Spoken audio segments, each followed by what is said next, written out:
Hi, I'm Mike Kilalia here at the SPE IADC Managed Pressure Drilling and Underbalanced Operations Conference in Milan, Italy. Thanks for tuning into this webcast. Managed Pressure Drilling, or MPD, is arguably the best solution for deep water drilling. That's because of the narrow drilling gradients and the frequently high pressures and high temperatures that are encountered. However, certain dual gradient drilling operations that are upcoming notwithstanding, actual applications of MPD in deep water have been rather scarce. So with me to discuss the challenges, barriers, and solutions to MPD in deep water drilling are Gavin Humphreys of Stena Drilling and David Pavel of Weatherford. Gavin, David, thanks a lot for taking the time to visit with us today. Appreciate you coming out. So can you tell me what are some of the key barriers for MPD in deep water? Well, clearly there are challenges associated with the equipment itself and rigging that equipment into the rigs. But in general, there are planning issues, there are procurement issues, and then operational issues associated with MPD in deep water. Quite clearly, when you start looking at new technologies, there is a high focus on these new technologies, particularly for regulators, and of course, as part of that technology, you'll go through a rigid planning process that has to be endorsed and approved by the regulators.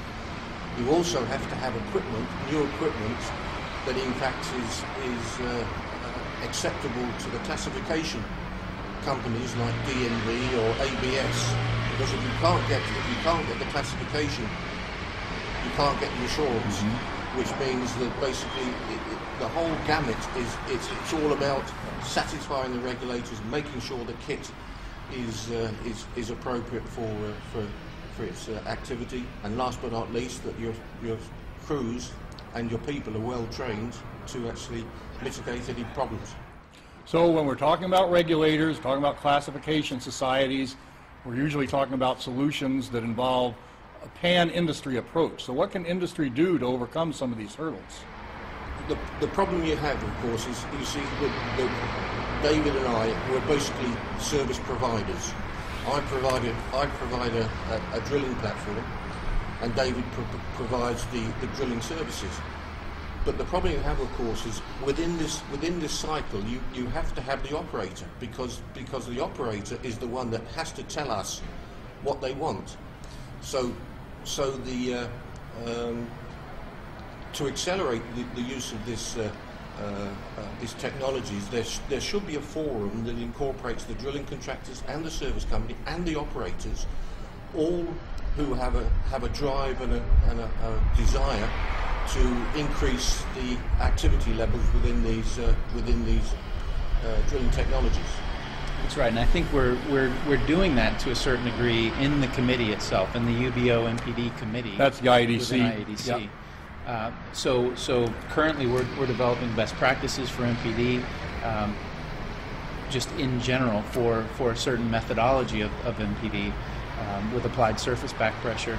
So as we move forward, as we advance this agenda, clearly there's going to be a focus on deep water MPD, and there will have to be the minds in this committee will have to get together and then understand how to advance the deep water aspect of MPD. And I think we're doing that. I mean, to a certain degree, we're doing that right now. I need to tell you all that Gavin and David collaborated on a really good article in the March-April 2012 edition of Drilling Contractor, IDC's official magazine. And Gavin, in that article, you make the case for developing what you called MPD-ready rigs. Could you explain what that is? Well, at the moment, historically, how it's always worked is that basically on a well-by-well basis, a candidate is selected for either MPD or dual gradient drilling, and then on a well-by-well basis, the service company, so Weatherford in the case of David, is actually assigned a responsibility from the operator to actually send all the kit associated with the managed pressure drilling or the dual gradient drilling, send it to the rig, and of course, quite clearly they are going to talk to us fairly quickly, because they want to make sure that when they send it out it actually fits. But in reality, that's how the business operates at the moment, and it's very much the same for land rigs. It's the same for jackups. It's actually the same for fixed platforms as it is with semi-submersibles. So, if you actually want to get away from that project by project basis and have a rig that's actually ready to go, then there's much of that equipment that the service companies supply has to be actually on the rig continually and integrated within the drilling process, and that's why I believe that actually for these deepwater rigs, I believe this necessitates a new building program rather than a retrofit program, because basically all these rigs are different, and basically we can't get in a situation where all the equipment that David sends out is different just because of the nature of the drilling beast. Yeah, that's right. And I think you asked a question earlier about what are the challenges, and I think the challenges change over time. So right now the challenge for doing deep water MPD is getting the rigs that are currently the fleet that exists in the world today, getting them to a point where we can deploy this type of equipment and procedure on these rigs today. So as we move forward, as the new build rigs kind of come to light here, come forward, we need to be able to communicate with drilling contractors and shipbuilders to understand what specifications are needed in order to make MPD a reality moving forward. Right? So the challenge now is to retrofit rigs, but clearly that's not a long-term strategy. We need to understand how these new build rigs can be upgraded or updated in order to deploy MPD. Okay. And the most critical member of that team are in fact the operators, because the operators are the custodians of the subsurface, and so therefore they are the ones who know what type of technology they need to actually maximise and exploit their asset that's below surface. Yeah, so they've got to be in the loop. That's right, and we talk a lot about the equipment that's required to perform these types of methodologies, but it goes beyond the equipment. It's about the personnel that are involved and understanding how to train. Rig personnel, operator, service company all have to work as a team in order to deploy this successfully and safely, as well as drafting the proper procedures. So it's well beyond just the hardware piece of it. It's about planning and engineering and execution as well. Okay. Well, the article is an excellent example, in my opinion, of a collaboration between a contractor and a service company. We need to bring the operator in as well. But David, I wanted to ask you too about some of the advances that Weatherford has made for its rotating control device to enhance or to enable MPD-ready rigs. Can you tell us a little about that? In essence, we're able to deploy this below the tension ring now. So on a floating rig, deploying below a tension ring is a huge advantage to not only rig up but operation as well. So the fact that we're able to do that and the way that the RCD is constructed so that it can be deployed as part of deploying your riser with the tensile ratings and so on, just makes it that much easier to deploy and to be MPD ready, if you will, on these deep water rigs today. Okay.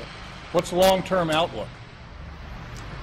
Long term, I think Gavin would have to agree that service providers are going to have to move toward getting kit onto rigs permanently for the long term. Exactly.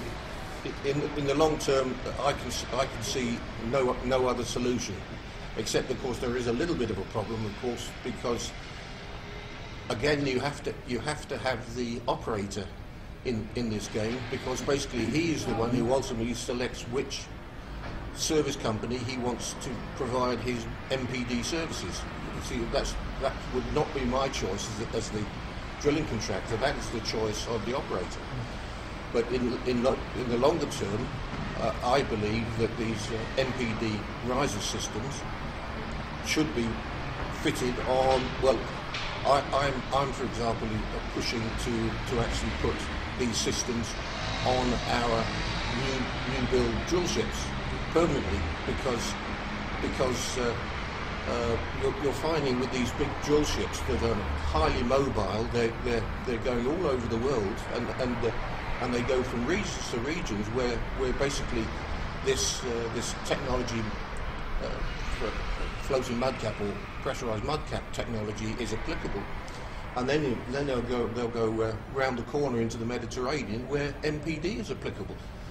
And it's not sustainable, in my view, to actually phone up David from Abidjan and say, okay, send this stuff out to West Africa, and then a fortnight later phone up and say, send another one off to Egypt. So these things are going to have to be permanently on the rig, in my view. Gentlemen, thank you very much for spending time sharing your ideas on this. Thanks to all of you for tuning into this webcast.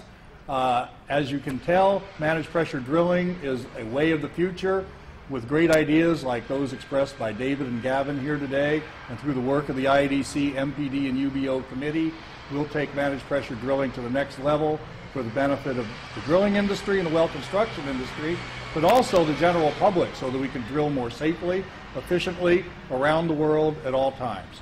So thanks again for tuning in. Keep drilling safely and turn to the right. Bye.